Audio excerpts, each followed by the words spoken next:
asked the Gabazons what Quand j'ai topic they'd demandé aux like me to speak Gabizons on, quel this is the sujet topic ils they aimeraient chose, and they wrote to que me this topic from je Israel. choisisse, ils ont dit ce sujet d'Israël, c'est le combat spirituel. Tournez dans vos Bibles à Éphésiens chapitre 2, versets 1 à 3.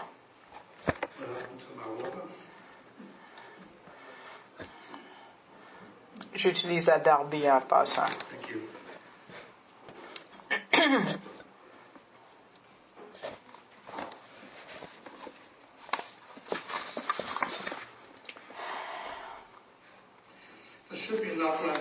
Il doit avoir un plan, si vous l'avez eu en arrière, en anglais et en français. Si vous n'en avez pas, levez-vous la main et on va essayer de vous les donner. Ça va être ça va aider beaucoup. Lisons chapitre 2, versets 1 à 3. Et vous, lorsque vous étiez morts dans vos fautes et dans vos péchés, dans lesquels vous avez marché autrefois, selon le train de ce monde, selon le chef de l'autorité de l'air, de l'esprit qui opère maintenant dans les fils de la désobéissance, parmi lesquels nous aussi nous avons tous conversé autrefois dans les convoitises de notre chair, accomplissant les volontés de la chair et des pensées. Nous étions par nature des enfants de colère, comme aussi les autres. Quand on parle de combat, il n'y a plus d'un front. On travaille par la terre avec l'armée, la mer avec les forces marines et les forces de l'air. Quand c'est la guerre spirituelle, il y a 3 fronts de la guerre spirituelle. La première partie, c'est le monde, qu'on voit le système du monde qui essaie de nous programmer selon la façon qu'on devrait penser selon le monde et pas la façon qu'on devrait selon les Écritures.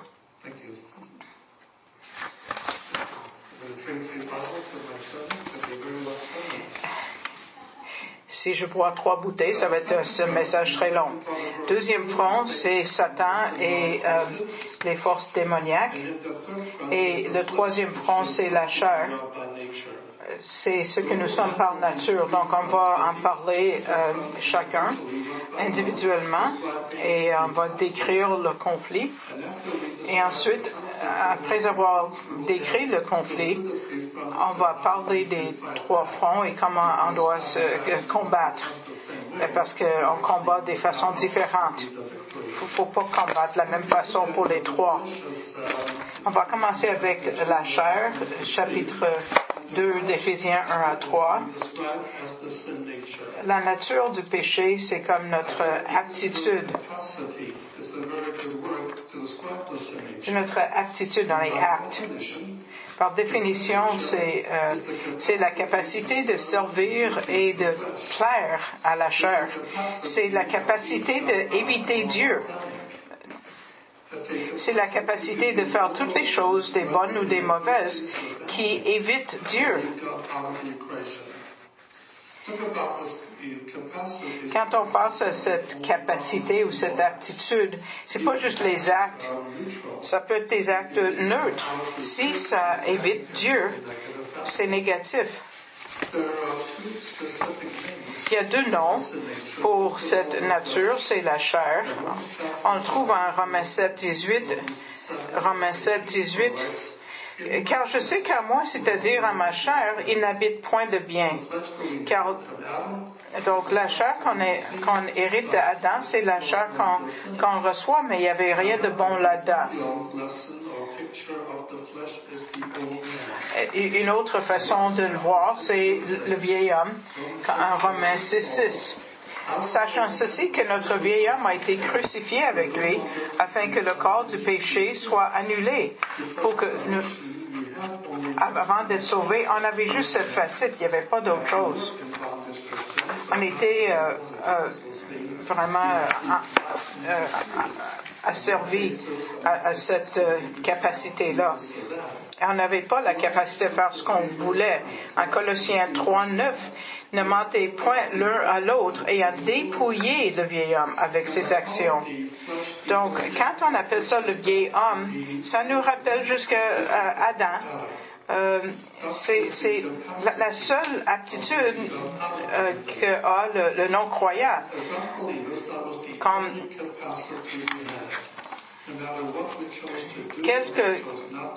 quel que soit notre choix, on laissait tomber Dieu, on évitait Dieu. Ça pouvait être des bonnes choses, mais ça incluait pas Dieu. Maintenant, on parle de la chair et le croyant. Quand on a été sauvé, ça ne fait pas disparaître la vieille nature ou le vieil homme. C'est encore là. Mais en plus d'avoir la vieille nature, on a une nouvelle nature, on a une nouvelle aptitude de servir Dieu. On est apte à servir Dieu. Donc, en Éphésiens 4, versets 22 à 24, ça parle du nouvel homme. C'est-à-dire, en ce qui concerne votre première manière de vivre, et d'avoir dépouillé le vieil homme qui se corrompt selon les convoitises trompeuses, et d'être renouvelé dans l'esprit de votre entendement.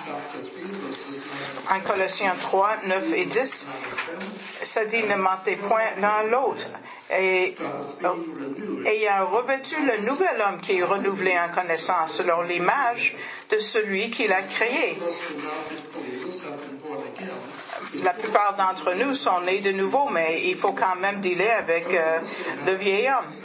Mais maintenant, on a une nouvelle base pour opérer, et c'est le nouvel homme et le nouvel élément. Donc, la distinction, c'est entre le non-croyant, il y a juste une aptitude, une capacité, il n'y a pas d'option. Tout ce qu'il fait, tout ce qu'elle fait, et il laisse Dieu en dehors. Mais le croyant a deux capacités. On a une option. On peut faire des choses qui laissent tomber Dieu, mais on peut faire des choses qui incluent Dieu dans notre planification. Paul nous parle de deux natures, une aptitude à servir Dieu avec droiture en Galates 5, versets 16 et 17. Galates 5, 16 et 17, mais je dis, marchez par l'esprit. Regardez le conflit entre les deux natures, le vieil homme, le nouvel homme. Marchez par l'esprit et vous n'accomplirez point la convoitise de la chair. Car la chair convoite contre l'esprit, et l'esprit contre la chair. Et ces choses sont opposées l'une à l'autre, afin que vous ne pratiquiez pas les choses que vous voudriez. Dans les traductions, des fois, ça va parler de l'esprit avec un esprit majuscule, comme on voit en français des fois. Mais ça veut dire que les traducteurs pensaient que c'était le Saint-Esprit. C'est une possibilité, mais dans le grec, c'est écrit autrement. C'est soit tout en minuscule, tout majuscule, donc pas les deux. Donc dans le grec, tu peux pas voir si c'est le Saint-Esprit ou est-ce que c'est le nouvel homme, la nouvelle esprit humaine. Dans le contexte, c'est mieux de dire que c'est pas un conflit entre la chair et le Saint-Esprit, mais le vieil homme et le nouvel homme. Le conflit qui existe dans le croyant.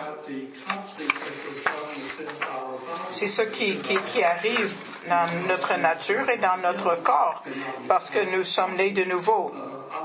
On a deux opérations sur lesquelles on peut baser nos actes, soit sur le vieil homme ou l'esprit nouvellement créé. Et sur cette base-là, on peut opérer et faire la volonté de Dieu. Une autre image qui est plus longue, je vous invite de regarder Romains 7, versets 15 à 25. Donc c'est assez long. Je ne vais pas tout lire, mais Paul décrit son conflit quand il était né de nouveau comme un nouveau croyant. Il essayait de vivre la nouvelle vie selon la loi de Moïse, mais ça ne donnait pas de force jusqu'à ce qu'il se rende compte qu'il avait besoin de dépendre de la nouvelle nature. Donc, en décrivant les deux aptitudes, je vais vous dire trois choses.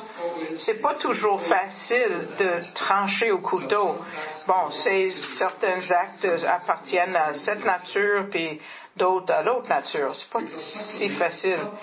Et parce que des fois, la même action peut appartenir aux deux. La récréation, on peut jouer au tennis ou au golf.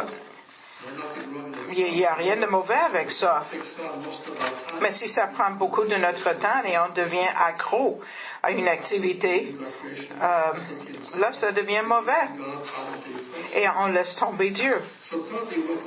Et troisièmement, ce qui distingue l'ancien du nouveau, c'est comment c'est utilisé. C'est ce qui distingue le levier du nouveau. Comment c'est utilisé. Comment on pratique ces choses, comment on les utilise.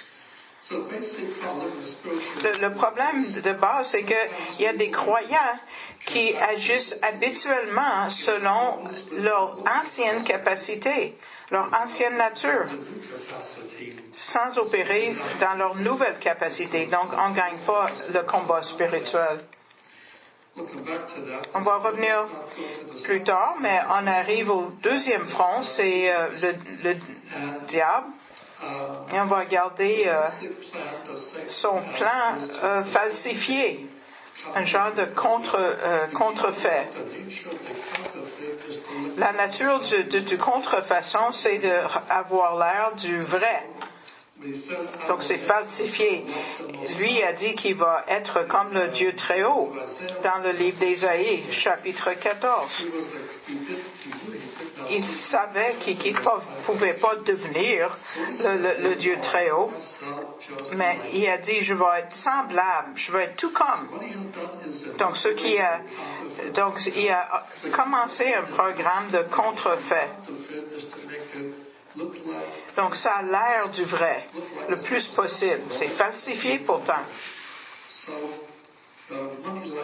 Comme l'argent. C'est comme l'argent Monopoly. C'est un contrefait. C'est évident. Mais ce qui est vraiment contrefait, ça a l'air du vrai. Peut-être c'est pas le bon encre, de dessin ou un petit coin qui est pas pareil complètement. C'est pas évident, mais ça prend des gens qui sont vraiment formés pour trouver la différence, pour dire que c'est du contrefait. Avec ça, tournez à 2 Corinthiens 11, versets 3 et 4. 2 Corinthiens 11, 3 et 4.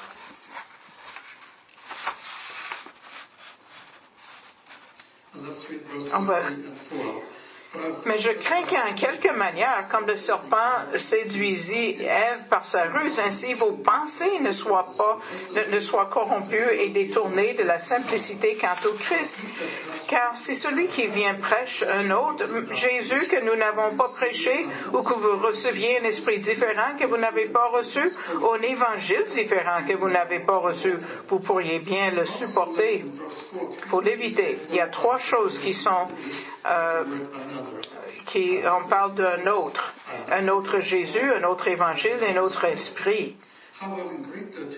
En grec, c'est 2 mots différents. Un mot grec veut dire une autre d'une même sorte, une autre d'une même sorte, et l'autre mot grec veut dire une autre d'une sorte différente. La même sorte. Donc, celui qui vient, qui prêche un autre Jésus de la même sorte que j'ai pas prêché. Ou si vous recevez un esprit d'une autre sorte que vous n'avez pas reçu. Des fois, l'évangile, c'est d'une sorte différente. L'esprit, c'est d'une sorte différente, démoniaque. Mais le Jésus, c'est une autre de la même sorte. Ça a l'air d'être le vrai Jésus, mais c'est déguisé, c'est rusé. Et la façon les moyens de tromperie vont tromper ceux qui ne connaissent pas les Écritures. La façon qu'il partage cette tromperie, c'est en versets 13 et 14. Car de tels hommes sont de faux apôtres, des ouvriers trompeurs, se transformant en apôtres de Christ. Et ce n'est pas étonnant, car Satan lui-même se transforme en ange de lumière. En réalité, c'est un ange de noirceur, mais il se fait comme un ange de lumière. Et ces ministres sont des faux ministres qui le suivent, mais ils n'ont pas l'apparence du faux. Ils ont l'air des vrais. Mais c'est des contrefaçons. Ils ont l'air d'être des vrais, mais il faut trouver la faille pour voir qu'ils sont des faux. On voit aussi à Matthieu 7 qu'ils ont des capacités au nom de Jésus. Matthieu 7, versets 22 et 23.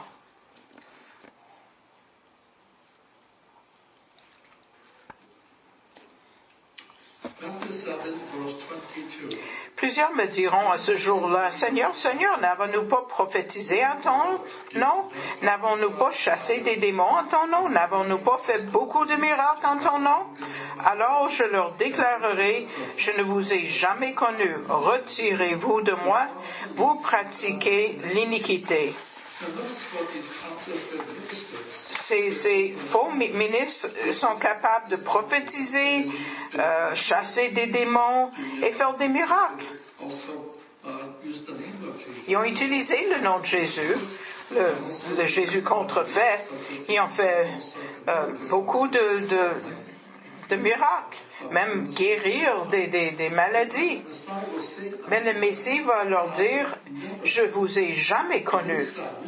Il n'a pas dit, je vous ai déjà connus, mais vous êtes partis, mais je vous ai jamais connus. Ils n'ont jamais été nés de nouveau.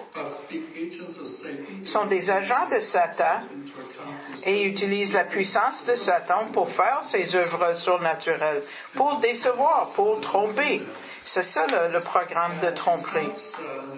À part le programme de tromperie, et ce qui est le problème le plus commun, c'est les tentations. Et le but, c'est de nous faire chuter, nous faire tomber. Et de chuter dans le péché. À 1 Pierre 5, 8, ça dit, soyez sobres, veillez votre adversaire, le diable, comme un lion rugissant, rôde autour de vous, cherchant qu'il pourra dévorer. Donc, ça va mener à même un contrôle satanique. En Éphésiens 4, 27, ça dit, ne donnez pas occasion au diable. Donnez pas occasion. Donnez-lui pas un contrôle une partie de ta vie. Parce que dans une guerre, il essaie de trouver un pont d'entrée. Et à partir de ce point d'entrée, il y a toute une force armée qui vient derrière. Mais l'implication, c'est qu'on ne doit pas donner au diable une place en ne pas confessant notre péché habituel. Parce que c'est ça le contexte. Des péchés non confessés ou des péchés habituels sont ce qu'on voit en Éphésiens 4. Donc, la façon qu'on donne place au diable, c'est de ne pas confesser nos péchés habituels. Et éventuellement, en continuant à le faire, ça donne au diable un point d'entrée. Donc, dans le contexte du Satan et le croyant, il y a des gens qui tombent régulièrement dans la tentation et puis ils tombent même sous le contrôle satanique ou démoniaque. Il y a des pratiques qui sont mauvaises, comme des séances, surtout orientales, yoga, méditation, Ouija, les drogues, l'hypnotisme. Et même ceux qui cherchent à parler en langue peuvent tomber dans l'influence démoniaque. Donc ça, c'est par rapport au deuxième sujet, la tentation. Le troisième front, c'est le monde, le système mondial. Et les moyens, c'est que ils essaient de programmer notre pensée pour penser comme eux.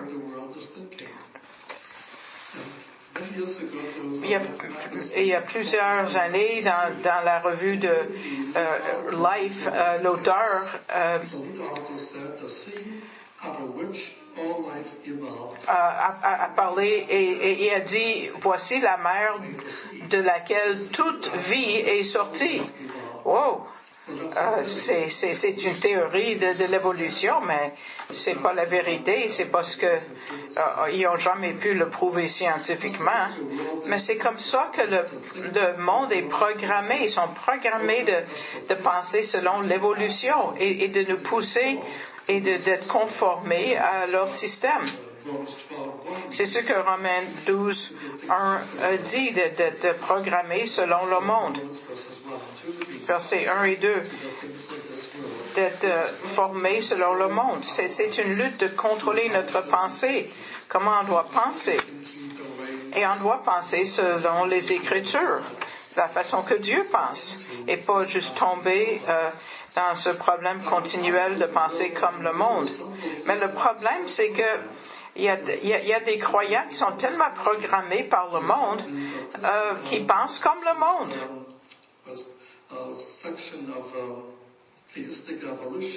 Et il y en a qui enseignent l'évolution par Dieu, que Dieu a dessiné l'évolution.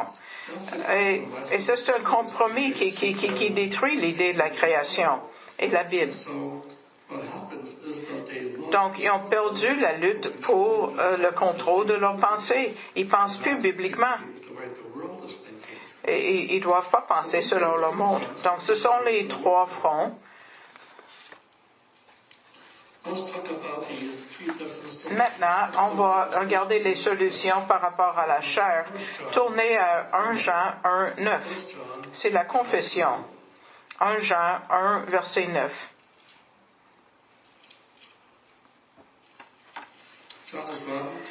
Jean écrit à des croyants.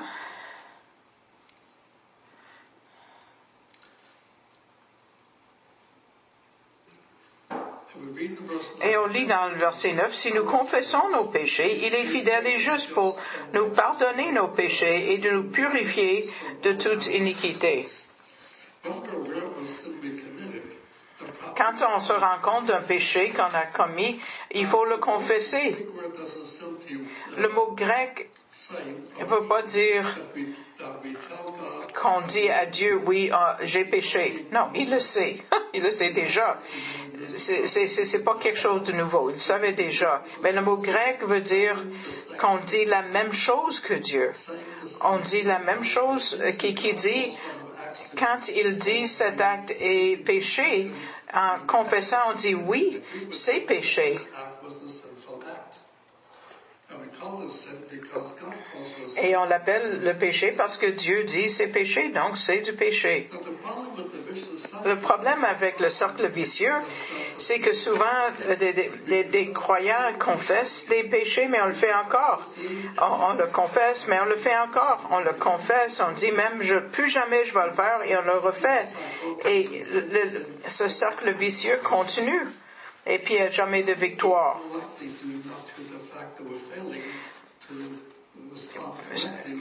Peut-être c'est parce que c'est pas parce qu'on confesse pas, mais surtout c'est parce que Satan a pris le contrôle d'une partie de nos vies et on continue à se botter et pendant que quelqu'un d'autre nous étouffe. C'est ça l'image, mais parce que nous, on le fait encore et encore. Parce que Satan a pris le contrôle d'une partie de notre vie qui nous pousse à pécher. Maintenant, on va regarder 1 Pierre et comment on doit résister le diable. 1 Pierre 5, versets 8 et 9.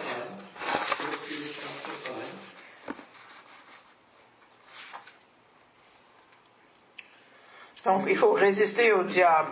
Soyez sobre, veillez. Votre adversaire, le diable, comme un lion rugissant, rôde autour de vous, cherchant qu'il pourra dévorer. Résistez-lui, étant ferme dans la foi, sachant que les mêmes souffrances s'accomplissent dans vos frères qui sont dans le monde. Il faut résister dans la foi, étant ferme dans la foi. Ça décrit l'activité satanique continuelle. Il cherche toujours à voir qui il peut tenter pour tomber dans le péché. Donc l'avertissement, c'est qu'il faut savoir qui il est, ce qu'il essaie de faire, et de rester ferme. Ferme dans la foi et de résister. Il y a plusieurs façons de dire le mot grec. Pour résister, ce qui va avec ça, c'est Jacques chapitre 4, verset 7. Jacques 4, 7 dit, il y a 2 étapes. Sujettez-vous à Dieu. On le dit péché comme Dieu.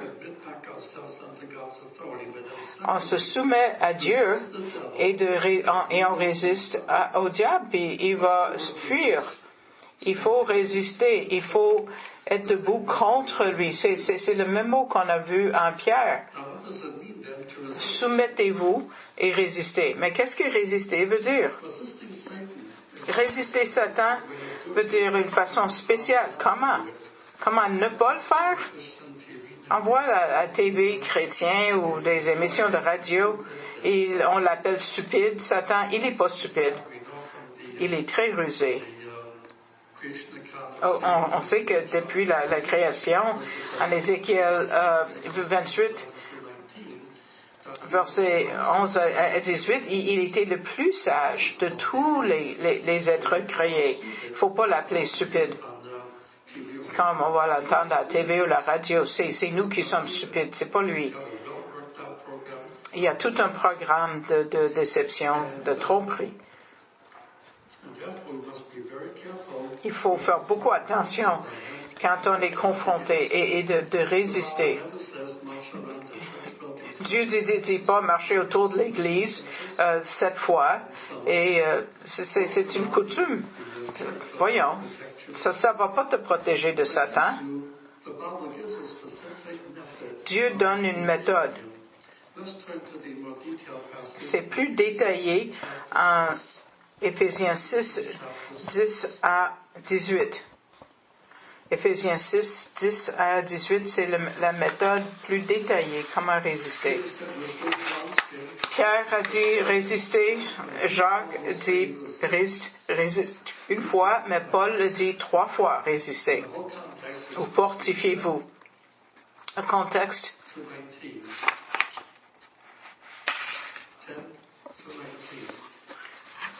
18 ou 19, verset 10. Au reste, mes frères, fortifiez-vous dans le Seigneur et dans la puissance de sa force. Qu'est-ce que ça veut dire d'être fort, de se fortifier? Paul utilise un mot technique. On voit ça dans ceux qui ont écrit les évangiles. En Jésus, dans le Messie, en Jésus-Christ, en Christ Jésus, en lui, dans le Seigneur. C'est toutes des phrases qui décrivent notre position dans le Messie. Parce que le moment que nous croyons, selon 1 Corinthiens 12, verset 13, ou 1 Corinthiens 12, 13, le moment que nous croyons, nous sommes baptisés dans l'Esprit, dans le corps du Messie. Et Paul nous dit, par un esprit, nous sommes tous baptisés. On est baptisés dans un esprit juif ou gentil. On a tous pris d'un esprit. Le moment qu'on croit, on est baptisé par l'Esprit dans le corps du Messie. On est dans le Messie. Et ça nous donne un degré d'autorité. Et cette autorité c'est pas d'accuser Satan des choses différentes, pas se battre contre lui, mais on le résiste avec une méthode spécifique. Juste à côté, il y en a un acte, les gens n'ont pas été baptisés au moment du salut dans le livre des Actes. Pourquoi? Parce qu'il fallait que Pierre aille dans cet endroit-là. En Matthieu 16, quand Pierre a donné sa confession, tu es le Messie, le Fils de Dieu vivant, Jésus lui a dit à Pierre, c'est pas la chair qui t'a révélé ça, c'est mon Père au ciel. Et tu vas recevoir des clés du royaume. Et le Kehila, donc l'Ecclésia ou l'Église, est mentionné la première fois. C'est mentionné uniquement à Matthieu. Et c'est le mot Ecclésia ou Kehila, le corps du Messie.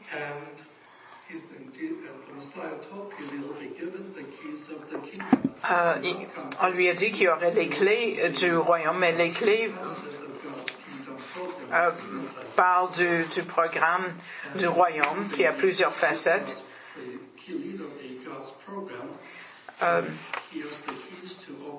Il va ouvrir la porte, Pierre.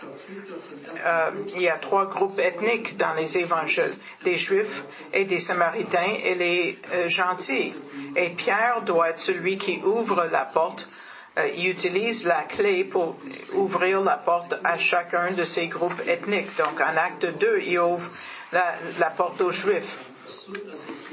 Et aussitôt qu'un Juif croit, il est baptisé de l'Esprit dans le corps du Messie. En acte 8, c'est Philippe qui va en Samarie, et il y a beaucoup de Samaritains qui croient. Et ils ont été régénérés par le Saint-Esprit, mais il n'y a pas un seul qui a été baptisé par l'Esprit pour entrer dans le corps du Messie. Uniquement quand l'Église de Jérusalem a envoyé Pierre et quand Pierre est allé là, ils ont reçu le Saint-Esprit. Et après ça, chaque fois qu'un Samaritain croyait, il recevait l'Esprit tout de suite. En acte 9, Paul reçoit la commission d'être l'apôtre aux gentils, mais c'est pas lui qui a les clés.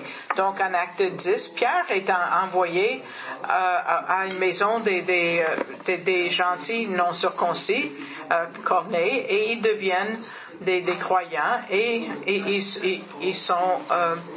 ils reçoivent le Saint-Esprit. Et après ça, chaque fois qu'un non-juif croyait, il recevait l'Esprit tout de suite. Donc quand Paul écrit sa lettre aux Corinthiens, les 3 groupes avaient déjà reçu. Donc c'est par un esprit. Tout le monde a reçu. Et tout le monde boit du même esprit. C'est notre position dans le Messie. Pas parce que c'est pas à cause de ce que nous sommes par la nature, mais à cause de qui nous sommes en lui. Et ça nous donne de l'autorité. J'ai pas le temps de traiter tout ça. C'est dans le manuscrit 133. Et c'est gratuit en anglais. C'est gratuit. En français, c'est $3. C'est les 33 choses qui sont vraies par rapport à qui nous sommes dans le Messie. Pas à cause de ce que nous sommes, mais à cause de qui nous sommes dans le Messie. Et ça nous donne une mesure d'autorité en lui. Si on retourne au chapitre 6 de Éphésiens, quelle est notre position dans le Messie? Fortifiez-vous dans le Seigneur. Dans les versets qui suivent, il décrit très clairement comment les Écritures sont la clé pour résister Satan. En Hébreux chapitre 2, 14 et 15, il dit,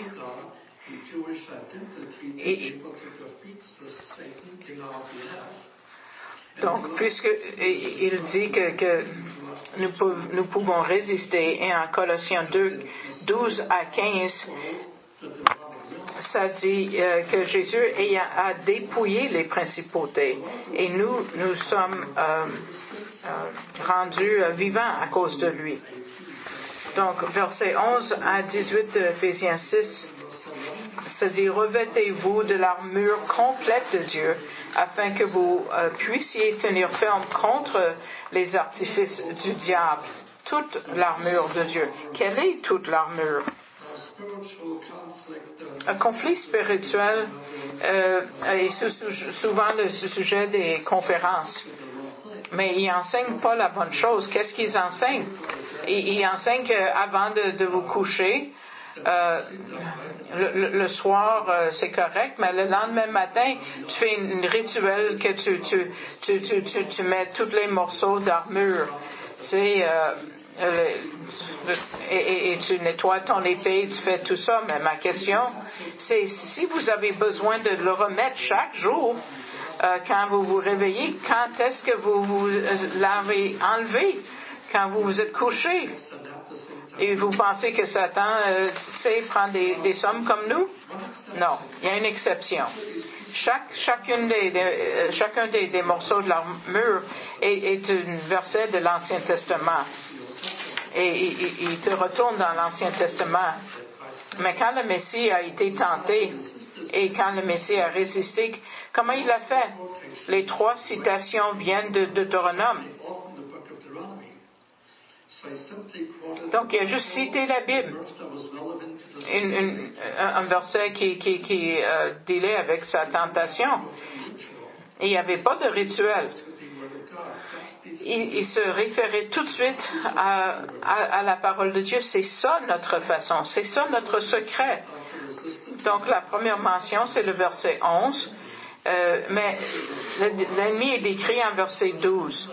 Parce que il n'est pas contre notre lutte, c'est pas contre le sang et la chair, mais les principautés, les autorités, les dominateurs de ces ténèbres, juste contre la puissance spirituelle de méchanceté, qui est où? Dans les lieux célestes, c'est là où il reste. Il a déjà mentionné ça en 2:2, chapitre 2, verset 2. Notre ennemi n'est pas la chair. Il utilise la chair, et les démons utilisent la chair. Et c'est même pas les autres personnes. Vous avez des ennemis, mais non, c'est pas un vrai ennemi, c'est Satan et c'est les armées démoniaques. C'est une guerre.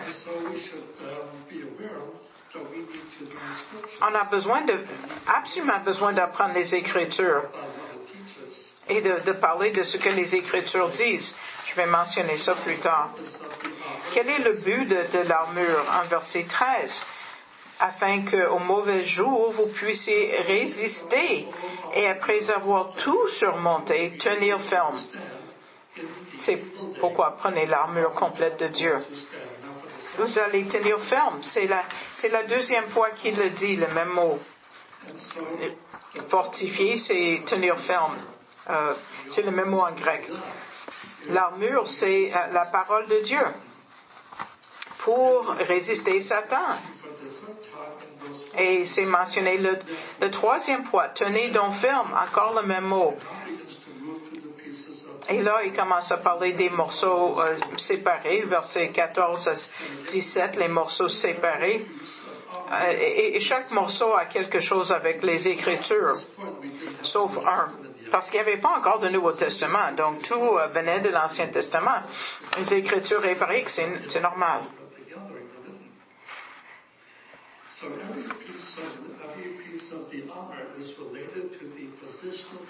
Et c'est relié à notre position en Jésus, en Christ.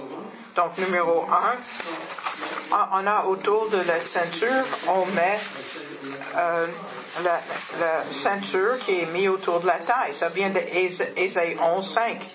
Et la cuirasse de la justice vient de Ésaïe 59, verset 17. Ésaïe 59, 17. Les chaussures de l'évangile de paix, c'est basé sur Ésaïe 52, verset 7. Ésaïe 52, 7. Et aussi Nahum 1:15. Nahum 1:15. En verset 16, c'est le bouclier de la foi. Et le but, c'est de résister des flèches enflammées de Satan. Et finalement, verset 17, on a le casque du salut, basé sur Ésaïe 59, verset 17. Ésaïe 59, 17. Finalement, l'épée de l'esprit, en verset 17, c'est la parole de Dieu. C'est basé possiblement sur 3 passages, Ésaïe 11, 4, Ésaïe 49 et Osée 6, 5. Donc c'est Ésaïe 11, 4, 49, 2 et Osée 6, 5. Et les autres armes ont été des armes défensives, mais l'épée, c'est l'arme offensive. Et c'est toute la parole de Dieu. En citant les Écritures qui sont reliées à nos tentations que nous vivons, c'est ça la clé pour résister Satan et les démons. Et les 3 tentations que le Messie a souffert, il a cité des passages bien connus. Ça suffisait, c'est tout.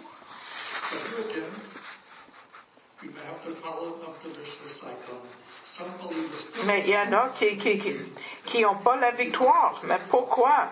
Peut-être à cause du 3e problème, et ça c'est le monde.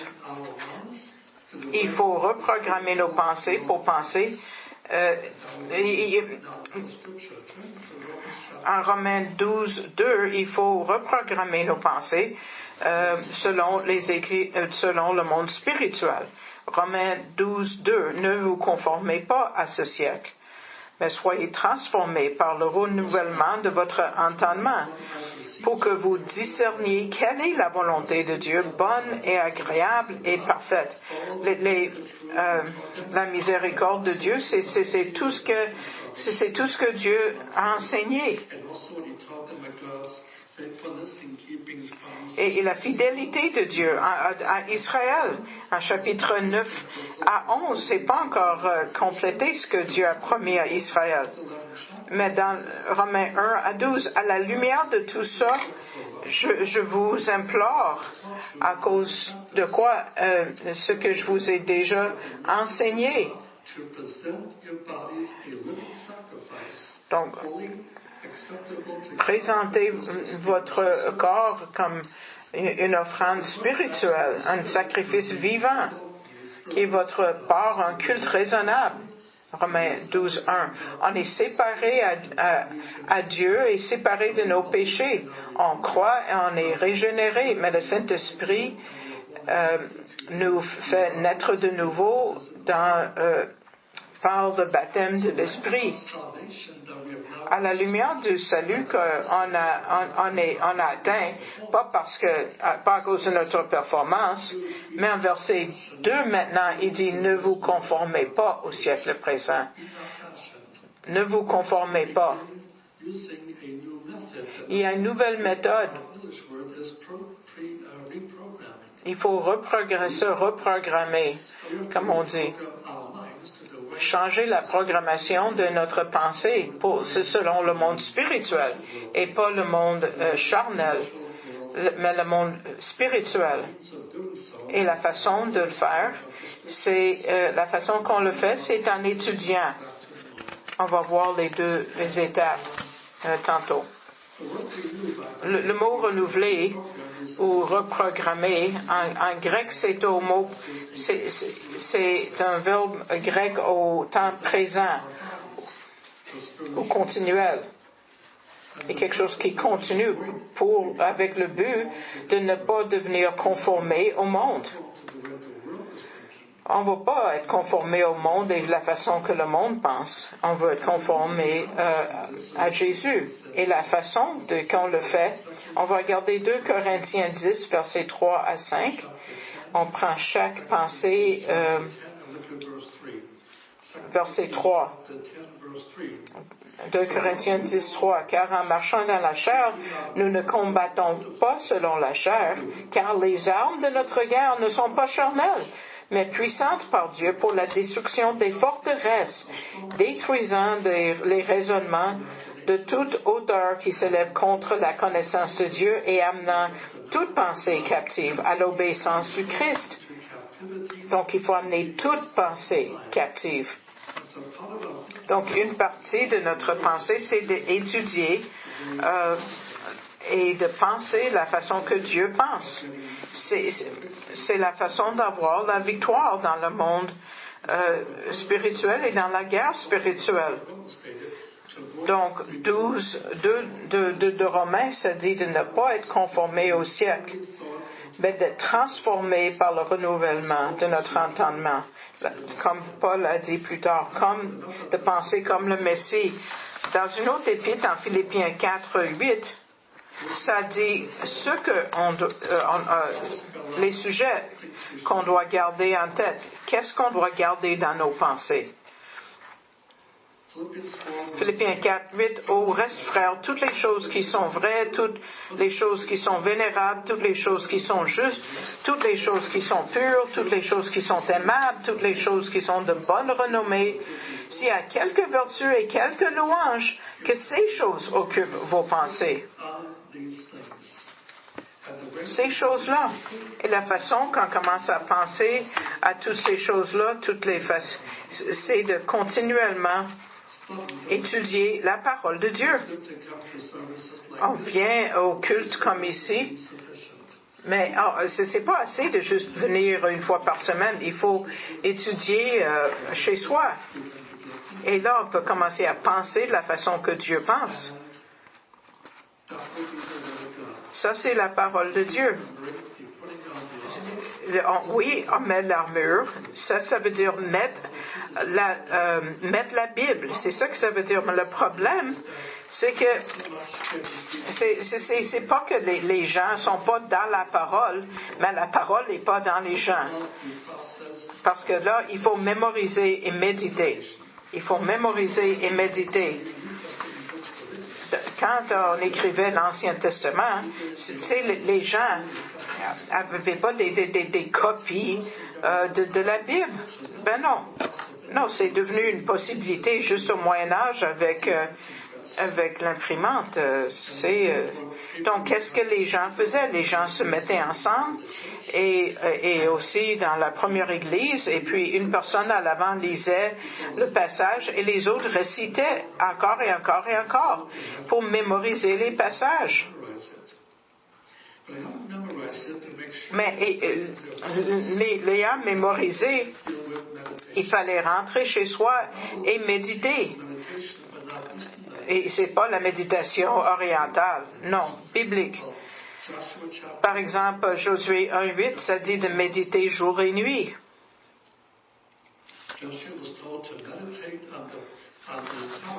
De méditer sur la Torah, les 5 livres, jour et nuit. C'est tout ce qu'il y avait.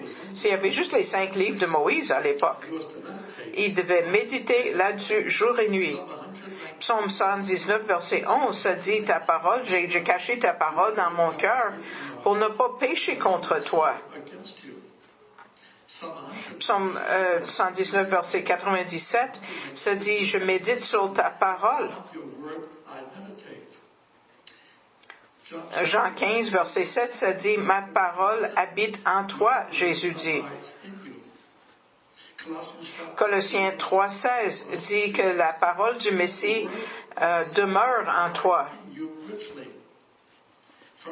1 Jean 2:14, ça dit la parole demeure en toi et tu as surpassé, tu as dépassé le méchant, c'est Satan.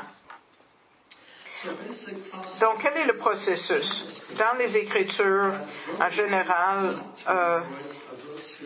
tu ne dois pas juste mémoriser un verset ici et là et là. Non, ça prend un contexte.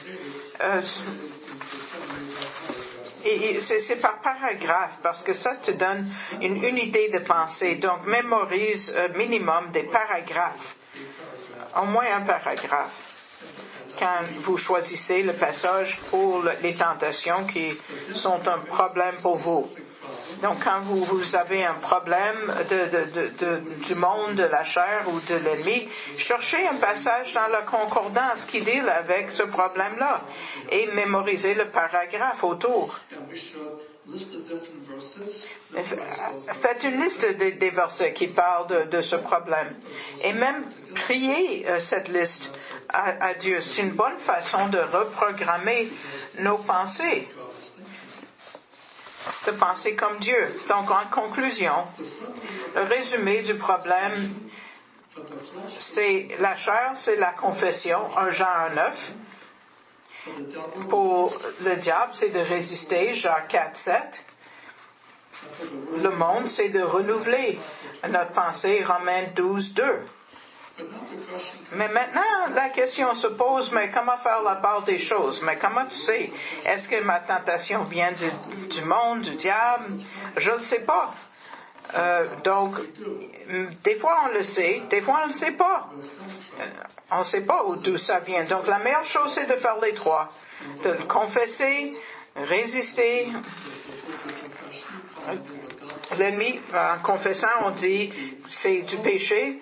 On résiste l'ennemi. On utilise les Écritures qui ont à faire avec ce problème et de reprogrammer nos pensées. Donc, c'est comme ça qu'on va penser comme Dieu. Donc, c'est pas important d'où vient le problème. Ça va nous changer pour être capable de confronter sur les trois fronts. Et pour ça, on peut dire merci à Dieu pour notre armure, qui n'est pas une rituel, mais qui est vraiment la parole de Dieu. Donc, on va avoir des questions-réponses. Donc, c'est Simon qui va traduire.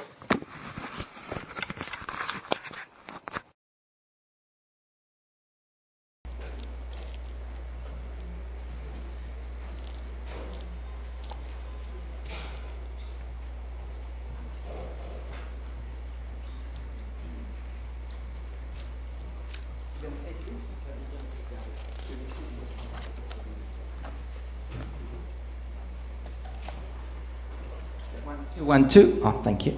So now we're going to have questions. If you have questions you would like to ask in English or in French, you can do so. And Mark is going to give you the microphone. I can translate it for Arnold. He will answer and we'll go like this. So in English or in French. And if you have questions that maybe on YouTube you are watching or Facebook, you can write in the question and we will read it and tell it, then ask this question to Arnold. Okay? So, yes, Anna? Hi. Hi. I just wanted to just mention, like the verse in Ephesians 4:27, I think it is, that says, "Do not give place to the devil," that you mentioned. So you said not to give the devil any control in your life. So I just wanted to know, as a believer, so can a believer be demon possessed by giving control to the devil in a certain area of their lives and still have the spirit? Donc la question que Anna pose, est-ce que dans la vie du croyant, c'est possible qu'il soit, on va dire, sous contrôle du démon, peut-être même possédé par Satan ou par un démon, et donc du coup perdre un peu le contrôle sur cette partie de sa vie? As far as being able to be in the same body, keep in mind as believers we have two natures, the old man and the new man. The spirit is not in the old man. The spirit is not in the flesh. The spirit is in the new man that indwells us. Donc, on ne devrait pas oublier que l'esprit de Dieu est dans notre nouvelle nature, et donc nous avons les deux natures, la nouvelle et l'ancienne. But if Satan or a demon, he's in the old nature, the old man. Donc Satan ou le démon, il peut utiliser notre ancienne nature, mais pas la nouvelle. Now, in scriptures, the demons being cast out are only from unbelievers. There's no example scripture of any demon cast out from a believer. Nous ne voyons pas dans les Écritures d'exemple où Satan est donc, on va dire, est renvoyé d'un croyant, mais plutôt des non-croyants. Donc les non-croyants, oui, mais pas les croyants. So a believer, because of his position in the Messiah, has the ability to force the demon out himself. Donc le croyant qui à cause de sa position dans le Seigneur, il peut renvoyer le démon lui-même par sa propre force. C'est-à-dire par la force du Seigneur, mais parce que le Seigneur lui donne la force. And again, the means of doing this is by dealing with scripture that deals with specific problem the believer may be facing. Donc, si un croyant il a un certain problème dans sa vie, il devrait rechercher les versets qui correspondent à ce problème et à travers la parole de Dieu, ils peuvent renvoyer l'influence démoniaque. In our history, my wife and I were involved only in 2 situations like this. Dans ma vie, mon épouse et moi, on a vu seulement 2 situations comme celle-ci dans notre vie. One was freed because we showed her the scriptures and she began to use the scriptures and she was freed of demonic indwelling. Il y avait donc une croyante. Was she a believer? But This person was a believer?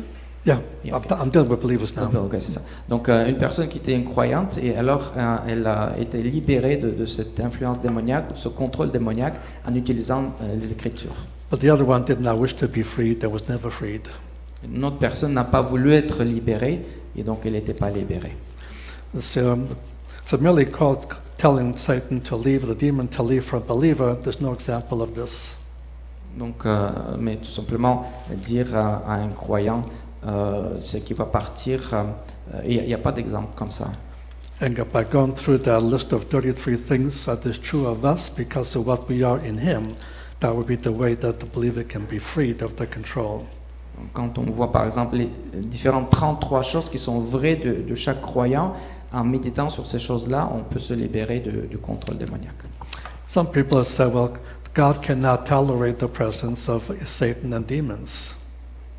Can you repeat that? Some people react, well, God cannot be in the same place with demons and Satan. Ok. Certaines personnes disent que donc Dieu ne peut pas être dans la même place où dans le cœur de croyant avec les démons. In Job chapters 1 and 2, Satan's demons go up to heaven in the presence of God. Donc dans Job, nous voyons que les démons ils vont dans la présence de Dieu dans le paradis. Revelation chapter 12, verse 10. Dans l'Apocalypse chapitre 12 verset 10. That's when the saints in heaven have to tolerate Satan coming up. At that point, Satan ceases to be able to come up. Donc à ce point-là, Satan est encore capable de venir en présence de Dieu. And the cessation of him being able to come up will only happen in the middle of the 7 years of tribulation. Donc c'est seulement au milieu de la tribulation que Satan ne peut plus avoir accès devant la présence de Dieu parce qu'il est projeté sur la terre. In the Psalms, it is written. In the book of Psalms, it is written. Dans les psaumes, dans le livre de psaumes, c'est écrit. If I make my bed in hell, you are there. Donc, on voit que David dit que même si je fais mon lit dans le Sheol, dans l'enfer, tu es là. Keep in mind, God the Father, God the Son, God the Spirit are all present everywhere at the same time. On comprend que Dieu est présent partout dans l'univers. So there's no way there's a complete break. They're always in the presence of God. God is everywhere.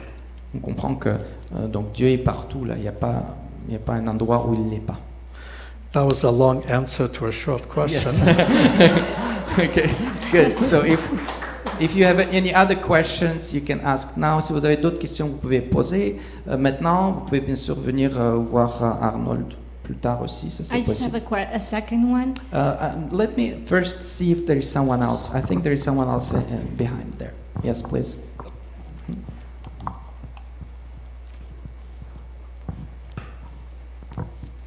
Bonjour, merci beaucoup pour la présentation et la réponse à cette première question. Voici. Thank you for the presentation and for this for your answer. Donc, si on est croyant, on ne peut pas être possédé, mais possiblement qu'on peut être aussi tourmenté, plutôt tourmenté. Et dans ce monde, Satan peut utiliser des gens avec lesquels on est en interaction. Et dans ce monde, il y a de l'utilitarisme qui est rampant. Des gens qui profitent de notre bonté. Et comment faire pour... Et voilà mes questions. Comment faire pour incarner adéquatement imiter le Christ dans le commandement d'aimer son prochain comme soi-même. Comment aimer son prochain sans se faire vampiriser, parce qu'il y a des vampires, si j'ose dire, c'est la métaphore, là, et quand on est à côté d'un vampire, le vampire, qu'est-ce qu'il fait? Il nous mord, et qu'est-ce qui arrive quand on est mordu par un vampire? On devient un vampire. Et j'ai souvent prié Dieu d'être dans la bonté, dans la générosité, sans devenir à mon tour un vampire, dans un milieu de travail ou dans une communauté où il y a de l'utilitarisme qui est rampant.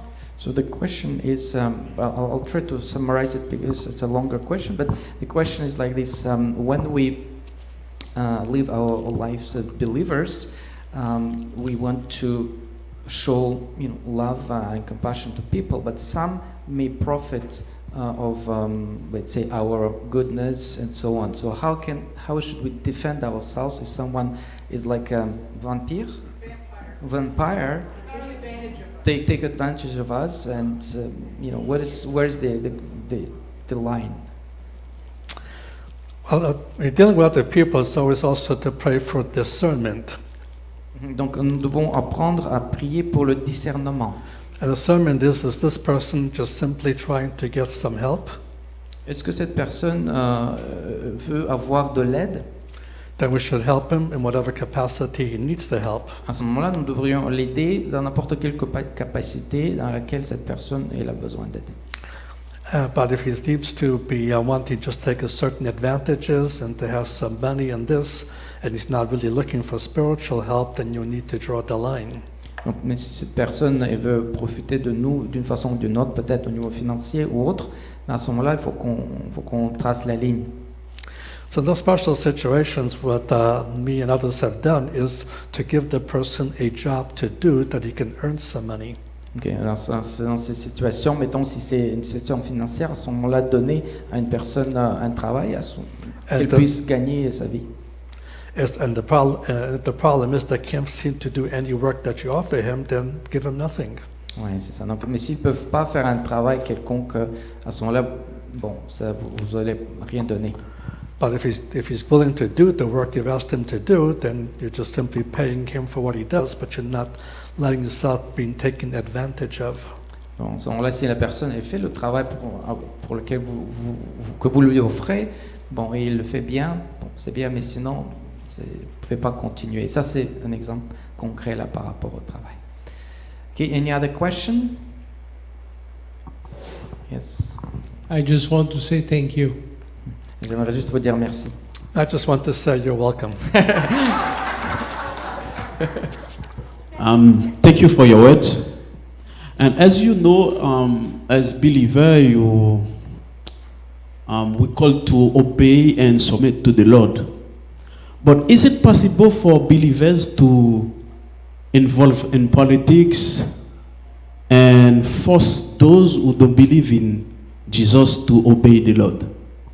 Est-ce que c'est possible en fait, est-ce que c'est, on va dire, bien pour des croyants de, mettons, amener quelqu'un ou forcer pratiquement quelqu'un qui n'est pas croyant dans une sphère de la politique? Si on va en politique, est-ce qu'on doit quand même... Nothing wrong with believers being involved in politics. Donc il n'y a aucun problème pour des croyants d'être impliqués dans la politique.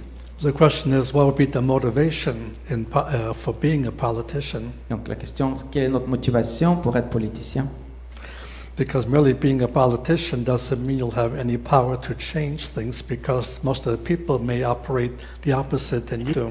Donc, quand on devient politicien, on doit savoir que peut-être on ne va pas avoir la force ou la puissance qu'on voudrait avoir pour changer les choses, parce que beaucoup de personnes autour de nous ne vont pas opérer sur les mêmes motivations.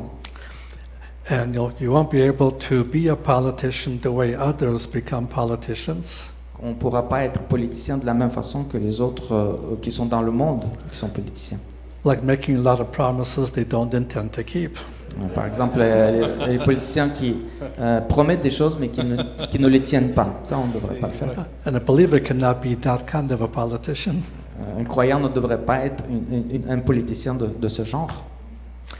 I think there are better options for believers, but there's nothing wrong with becoming a politician. Donc, il y a peut-être d'autres options pour les croyants, mais il n'y a rien de mal de devenir un politicien.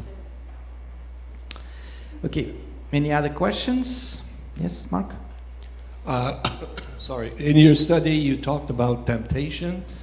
Could you speak a little about the passage that says that Jesus was tempted in everything as us, just to say what it means and what it doesn't mean, because sometimes people go far with that verse. Donc il y a un verset qui dit que le Seigneur Jésus a été tenté comme nous, à tous les niveaux, en toutes choses, sans commettre de péché. Est-ce que vous pouvez expliquer ce verset-là? I'm assuming you're referring to Hebrews 4:14-16, that he was tempted in all points as we are. Okay. Yes. The passage there does not mean that he suffered every type of temptation that we do, any more than we suffer every type of temptation that he did. Donc ce passage enseigne, en fait, premièrement, il n'a pas été nécessairement tenté dans tous les domaines dans lesquels nous sommes tentés, et de la même façon, nous ne sommes tentés pas dans les mêmes choses que lui était tenté. For example, I have never in my life been tempted to change stones into bread. Par exemple, je n'ai jamais été tenté de changer les pierres en pain. And Satan won't waste his time to tempt me to do something he knows I cannot do anyway. Donc, Satan ne va pas me tenter de faire quelque chose qu'il sait que je ne pourrais pas le faire de toute façon. I can get victory over those temptations 100% time. Je pourrais avoir victoire sur ces tentations, moi personnellement, 100%. And suppose I was to try to impress you with my spiritual development and told you this story. Par exemple, je veux vous impressionner avec mon développement spirituel et vous dire une histoire pareille. Before coming to service, I took a walk around a rock garden near my motel. Donc, j'ai pris une marche dans un jardin près de mon hôtel. And I resisted every temptation to change any stones into bread. Et donc, j'ai en fait résisté à toute tentation de changer les pierres en pain. Now, would you be impressed with my spiritual achievements? Est-ce que vous serez impressionné avec ma capacité spirituelle? Not at all, because you know I couldn't do it anyway. Et vous savez que je ne pourrais pas le faire de toute façon. So for me, that's not a real temptation. Donc, ce n'est pas une tentation pour moi. But for him, it was a real temptation because he could change stones into bread. Mais pour le Messie, c'était une tentation dans le sens où il pouvait changer les pains en pain. On the other hand, Jesus was never tempted to waste his whole day watching sports on television. Donc, le Seigneur n'a jamais été tenté de regarder le sport sur la télévision pendant toute la journée. Or other programs on television. Ou d'autres programmes à la télévision. He was never tempted to do that. Non, il n'a jamais été tenté de faire ça. However, the word points means basic areas. Donc, ce qu'on doit comprendre, c'est qu'il s'agit des domaines particuliers. And the basic areas are as follows. Et il y a donc les trois domaines particuliers. The lust of the flesh. Convoitise de la chair. The lust of the eyes. Convoitise des yeux. And the pride of life. Et l'orgueil de la vie. Every specific type of temptation that he suffers or we suffer will fit into one of those three categories. Donc, n'importe quelle tentation à laquelle nous sommes soumises ou que lui il a eu, ils vont rentrer dans une de ces trois catégories. So when he was tempted to change stones into bread, that came after a 40-day fast. N'oubliez pas que quand il était tenté de changer les pierres en pain, c'était après 40 jours de jeûne. And it was the will of the Father for him to be fed after 40 days of fasting. Et c'était la volonté de Dieu qu'il soit nourri après 40 jours de jeûne. Not the will of the Father for him to use his messianic power for self-gratification. Mais ce n'était pas la volonté du Père qu'il utilise ses capacités messianiques pour gratifier sa chair. That was a temptation in the area of the lust of the flesh. Donc ça, c'était une tentation dans le domaine de la convoitise de la chair. Secondly, he was given a satanic vision. Ensuite, il a eu comme une vision que Satan lui a montrée. In this vision, he could see all the kingdoms of the world. Et dans cette vision, il pouvait voir tous les royaumes du monde. And the Father and Satan said, I will give you my authority over all these kingdoms if you worship me. Donc il a dit, je pourrais te donner toute l'autorité de tous ces royaumes si tu m'adores. It is the will of God the Father for the Messiah to rule over the kingdoms of the world. Et c'est la volonté de Dieu que le Messie, en effet, soit en autorité sur tous les royaumes de la terre. But the means of gaining that authority will be by means of the cross, not by means of worshiping Satan. Mais on comprend que c'est seulement après avoir souffert sur la croix que le Messie pourra finalement avoir l'autorité sur toutes les nations et non pas par l'adoration de Satan. And then he was taken to the pinnacle of the temple. Donc on se rappelle qu'il était sur un pic du temple à Jérusalem. The top of the temple compound, and it's the highest point from top to bottom. Donc c'était le point le plus haut finalement sur le temple. And then Satan said, if you really are the Son of God, jump off this pinnacle. Okay, Satan lui a dit, si vraiment tu es le Fils de Dieu, à ce moment-là, jette-toi en bas. The scriptures teach that the Messiah stumbles, the angels will catch him so he cannot be hurt. Donc, il a cité l'Écriture dans laquelle c'est écrit que les anges vont te porter sur leurs mains. So prove to me you are who you claim to be by jumping off. Donc, démontre que tu es celui qui tu es en te jetant en bas. And that was a temptation in the third area, the pride of life. Et ça, c'était la tentation dans le domaine de l'orgueil de la vie. So he did suffer temptation in the same three areas we do, but in his case, without sin. Donc, il a effectivement été exposé et a souffert la tentation comme nous, finalement, mais il n'a pas péché. Time for one more question. Okay, we have we have maybe one or two questions here, I see, but let's make them short. Yes. Moi, ma question est au sujet des armes spirituelles. Parce qu'on parle d'avoir la vérité comme ceinture à nos reins, la cuirasse de la justice et l'épée de la parole, etc. Mais quand j'arrive au niveau de le casque du salut, je ne sais pas à ce niveau qu'est-ce que ça veut dire, comment avoir le casque du salut. Parce que dans le sujet de la vérité, je me suis dit que bon, il faut toujours dire la vérité dans ce qui se passe. Et puis il faut être aussi juste dans tout ce qu'on fait. Mais quand j'arrive au du salut, le salut, comment être dans cette arme-là, comment porter cette arme-là, je ne sais pas, parce que le salut, je pense qu'une fois qu'on a vécu et tout selon notre vie, c'est ça, le Seigneur va nous accorder le salut ou pas. Mais comment être sûr d'avoir cette armure-là? Parce que les gens prêchent, mais personne ne dit réellement qu'est-ce qu'il faut faire pour cette arme, pour être revêtu de cette arme. C'est ce que moi je voulais savoir. So the question is regarding the helmet of salvation. That was a short question. I'm trying to make it short. Okay, the question was a little longer, but basically the question is how do we use? What does it mean, the helmet of salvation? How do we wear it? The lady understands what is the belt of truth and so on, the breastplate of righteousness. That yes, we have to, do righteous things and say the truth. Now, what about the helmet of salvation? Well, for the helmet of salvation, it's just one piece of armor. For a soldier to be fully equipped, he won't survive a battle if he only had the helmet, nothing else. Donc, nous comprenons qu'un soldat ne peut pas survivre, c'est là une partie seulement de toute l'armure. Donc, il doit avoir toutes les parties de l'armure. So different pieces, different scriptures that you need to learn together to be able to have victory in the spiritual warfare. Donc, ces différentes armures sont finalement reliées à des écritures. Donc, ce sont des citations d'écritures qui parlent de ce sujet-là. That's it. Je vais citer un verset, 1 Corinthiens 10, 13. Aucune tentation ne vous est survenue qui n'ait été humaine. Et Dieu, qui est fidèle, ne permettra pas que vous soyez tentés au-delà de vos forces. Mais avec la tentation, il préparera aussi le moyen d'en sortir afin que vous puissiez la supporter. Quel est ce moyen?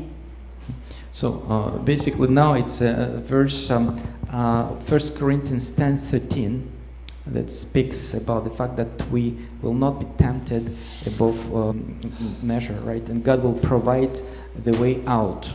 So the question is, what is that way out? Well, the point simply is this. The point is simply this. Voici le point. God will never allow Satan to tempt us beyond the measure of our ability to resist the temptation. Donc Dieu va pas nous permettre à Satan de nous tenter au-delà de notre habilité de résister. So every temptation we suffer, it means automatically we're giving the power to resist it. Donc, ce que ce verset dit, c'est que n'importe quelle tentation dans laquelle on est, Dieu nous donne le moyen de s'en sortir. And if we do resist it in the power that we have, he will flee from us temporarily. Et donc, si on résiste selon l'autorité que nous avons, le démon, Satan, va partir de façon temporaire, en tout cas. It means that the temptation will stop for a while. Donc, ça veut dire que cette tentation s'arrêtera à ce moment-là. When Luke finishes describing the temptation the Messiah suffered, Quand Luc termine la description de la souffrance du Messie pendant la tentation, it says that 3 temptations Satan departed from him. et donc après ces 3 tentations dont on a parlé juste avant, Satan a quitté ce champ de bataille. So temptation stopped at that moment of time. Donc ça s'est arrêté à ce moment-là. But then he says, for a season, Pour une saison, pour un temps. because he back to give us some more temptations in different areas. Donc c'est possible qu'il revienne pour nous tenter de nouveau. And that's the basic meaning. He will separate from us, but he will come back. Donc ça veut dire qu'il va finalement arrêter de nous tenter, mais il va éventuellement revenir. Well, time is up, so let me tell you a rabbi that I don't think I've told here before. Alors, bon, notre temps est terminé, donc je vais vous dire une histoire peut-être que j'ai jamais dit encore. It's a story of a Polish rabbi from the town of Helm in Poland. Donc ça c'est l'histoire d'un rabbin polonais de la ville de Helm. An article about ice fishing. Donc il a lu un article sur ice fishing. Fishing, you kinda, Ok, pêche à la glace. Allô? you don't fish for frozen fish. I got you, yes. Donc on pêche dans la glace. Ok. Poland has many lakes that freeze over in the winter. Donc, en Pologne, en effet, beaucoup de lacs qui deviennent gelés pendant l'hiver. And these lakes have fish which are kosher for Jewish people to eat. Et donc, il peut y avoir effectivement du poisson qui est kosher pour les Juifs pour manger. So he decided to go out try to do some ice fishing. Et donc, il a essayé d'aller pêcher du poisson dans la glace. Didn't want to do it alone, so he asked one of the elders of his synagogue to go with him. Et donc, il a amené les anciens de sa synagogue avec lui. And they found some ice and began cutting a hole in the ice. Found some ice and began cutting a hole. Ok, ils ont commencé à creuser un trou là dans la glace. And suddenly they hear a voice from on high. Et tout d'un coup, ils ont entendu une voix. There's no fish below that ice. Il n'y a pas de poisson sous cette glace. They're startled. Et donc, ils étaient très impressionnés. And Rabbi says to the elder, "What was that?" Qu'est-ce que c'était? Il a demandé aux anciens. The elder says, "I don't know what that was, but I'm getting nervous. Let's go somewhere else." Non, je suis un peu nerveux, il dit. Allons dans un autre endroit. They begin cutting a second hole in the ice. Donc, ils commencent à creuser un autre. And again they hear a voice from on high. Et encore une fois, ils entendent la voix. I said there was no fish below that ice. Et je vous dis encore, il n'y a pas de poisson sous cette glace-là. And again they're startled. Et ils sont encore une fois impressionnés. And the rabbi asked the elder, "Do you think maybe that's God speaking to us?" Est-ce que vous pensez que c'est Dieu qui nous parle? The elder says, "I don't know if it's God, but if the voice happens again, you better answer it." Donc, je ne suis pas sûr que c'est Dieu, mais si cette voix, encore une fois, est entendue, tu devrais répondre. You're the rabbi, not me. Toi, tu es le rabbin, pas moi. So you need to answer that voice if it happens again. Tu devrais répondre, toi. somewhere else. Ils vont encore une fois plus loin. And they start cutting a third hole. Et troisième trou. And again they heard the voice from on high. Et encore une fois, ils entendent la même voix. Once again, I said there's no fish below the ice. Et je vous dis encore une fois, il n'y a pas de poisson sous la glace. And Rabbi got up his courage Et le rabbin il est un peu découragé. and he asked, is this God speaking? Est-ce que c'est Dieu qui parle? The voice says again, Et la voix dit encore. no, this is the manager of the ice skating rink. Non, c'est. Ça, c'est celui qui fait.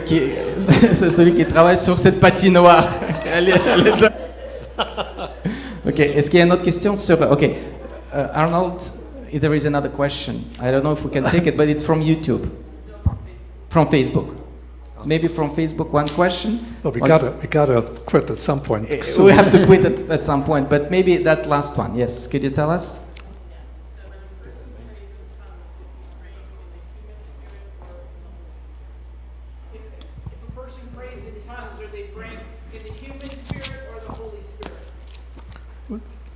Oui, French.